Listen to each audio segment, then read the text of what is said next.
Hello, beer tubers, and welcome to another beer review. With me, Peter, the Master of Puppets, looking at yet another beer that I brought back from MBCC 2017. You're going to be hearing that a lot in the next few reviews, and hopefully, I guess tomorrow, this should air on a Thursday, but this Friday you'll see the first footage from the MBCC trip, which is going to be pretty sick for the first day of footage, trying some amazing hoppy beer and barrel-aged imperial stouts. And one of them is a pretty fucking big whale. But you'll have to wait for that until tomorrow. If you follow me on Untapped, you've probably seen it. But today, guys, we're looking at one of the cans that I got at Fermentoren in Copenhagen. They had a small can release of other half beers. And I, of course, got some to bring home because I'd like to try some other half and review it for you guys because it's one of the hype new breweries in the States.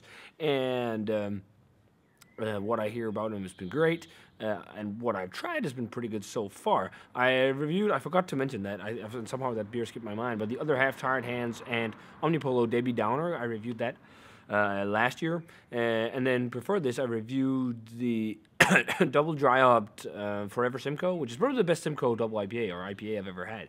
So this one should be really cool because it's also a collab with a great European brewery that makes great hoppy beer, and this is the other half and Cloudwater. Imaginary Greenscapes, double IPA on 8% alcohol. In a nice, classic juice bomby sticker can. So, other halves from Brooklyn, Cloudwater's from Manchester over in the UK. And I actually think Darwin reviewed this not too long ago, which is pretty funny. And he also apparently got a hold of some Cloudwater or something. I'm really looking forward to see what he thinks, because I think they're on par with the crazy good hoppy beer makers in the US. So this was canned on the 14th of April, sorry. So it's a month plus 2 weeks or so. So it's not the freshest of fresh cans, but I heard that this had some hop harshness to it, or yeast harshness early on. So that should have died down by now. But it sounds like a really cool IPA. So they used oats, spelt, and a small amount of lactose sugar in it, and then the hops in here are Citra, Nelson, Cashmere, and Calypso. And I've never had Cashmere hops, I think. I've had Calypso in other beers, I think some Stone beers maybe, but I can't remember specifically how it tasted. But I love Nelson, and I love Citra, so this sounds really good. So we got the other half and Cloudwater Imaginary Greenscapes poured, and wow, just looking at the camera here, this looks like freaking orange juice, pineapple juice. That is so hazy and turbid. That's one thing I noticed so far with these other half beers. Their beers are really murky, like really murky. But it looks great in the glass. I like super hazy, turbid, orange color, pineapple juice, nice white head. Let's check out the aroma on the other half and Cloudwater Imaginary Greenscapes. Oh, that's really nice, really orangey. And actually, Darwin talked about lots of bubblegum. I'm definitely getting like Wrigley's Juicy Fruit, but I don't think it's as popping on the yeast notes. He talked a lot about how it was super yeast forward. Now, I think my can is like 2 weeks older compared to when he reviewed it, but I am getting some yeasty notes. Oh, I almost got like a burnt rubber tire or something like that. You can sometimes get that from hops too. But I'm definitely, there is that juicy, Wrigley's Juicy Fruit kind of yeast ester to it, just like candy hop matter. I can't get that burnt tire, almost smokiness, and it's got like some green herbaceous notes to it as well. To me, maybe a bit of tropical fruit, but mainly I think it's oranges and citrus fruits, sweet citrus fruits. That can also come from Citra, and actually, oddly enough, I think maybe they're like that almost burnt tire and like almost like minty herbaceous might be from like Calypso or Cashmere. And Nelson is not really as forward as I could have hoped. I mean, there is a little bit of that kind of white grape gooseberry thing, but it's not a lot. But it still smells like a really dang nice double IPA. So let's give other half and Cloudwater's Imaginary Greenscapes a taste. Cheers, guys. And only 55 kroners at Fermentoren. If you're lucky, you might still be able to get this. I think they still had cans when I was there last for another beer festival, like a few weeks back. But let's try it. Cheers.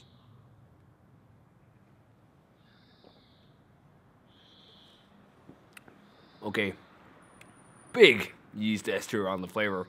I see what Darwin talked about now. Didn't get it as, like the aroma for some reason wasn't that explosive, but on the flavor, big juicy fruit bubblegum.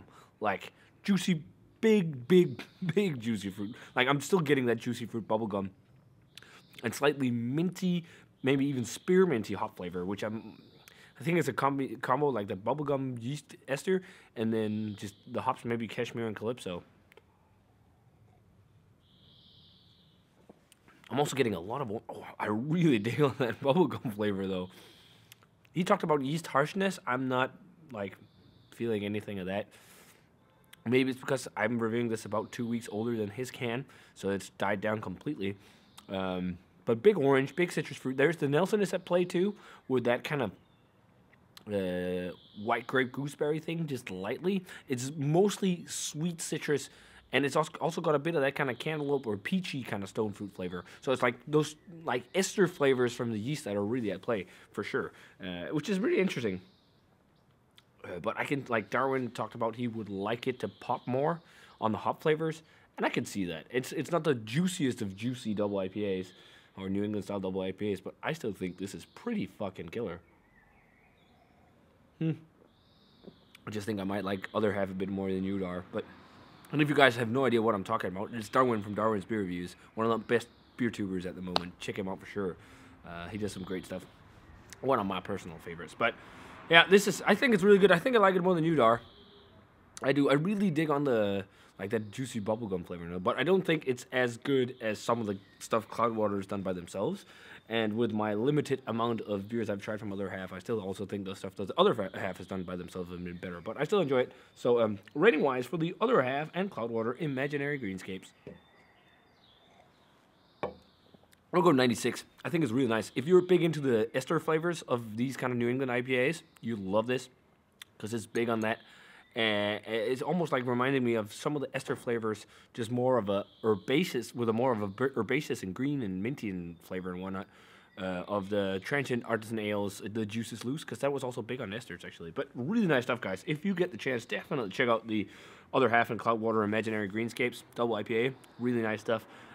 Maybe you can still get it in Famentorn in Copenhagen. Check it out if you're in Copenhagen. If not, too bad. I don't think this is available in the States anymore, unfortunately. But good stuff, guys. Let me know what you thought of the beer if you had a chance to try it. And as always, remember to comment, subscribe, check out the Facebook fan page and Twitter and Instagram. And give this video a thumbs up if you enjoyed it.